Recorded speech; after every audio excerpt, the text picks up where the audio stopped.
عاطف صاحب، یہ جو عدلیہ والی لڑائی ہے یہ کہاں جا کے رکے گی؟ آج تو بڑا غیر معمولی کام تھا اسلام آباد ہائی کورٹ۔ بہت شکریہ جی۔ یہ عدلیہ کی لڑائی تو دیکھیں، یہ تو کافی عرصے سے وقتاً فوقتاً پاکستان میں ہوتی رہی ہے۔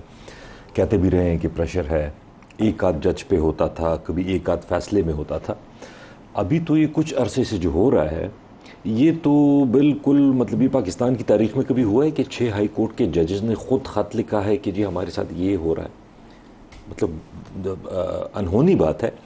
اور جو کر رہے ہیں وہ تو عدالت کے ساتھ بھی کر رہے ہیں لیکن اپنے ساتھ بھی کر رہے ہیں۔ میں ایک سمپل سی بات کہتا ہوں، اس سے ہٹ کے تھوڑی سی بڑی بات دیکھیں۔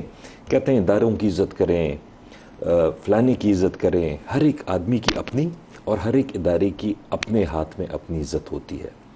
جب آپ پالیٹکس میں انوالو ہوتے ہیں آپ پہ کویسچنز بھی اٹھیں گے، آپ پہ اعتراضات بھی ہوں گے، آپ پہ کیچڑ بھی اچھلے گا۔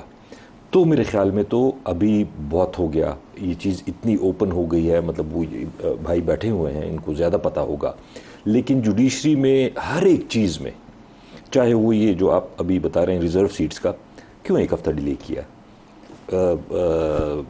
پریزیڈنٹ تو قاضی صاحب کا یہی ہے کہ وہ فیصلہ جلدی سنا دیتے ہیں اگر ٹھیک ہوتا ہے تو ان کے حساب سے، لیکن ابھی ایک ہفتہ لیٹ کر دیا۔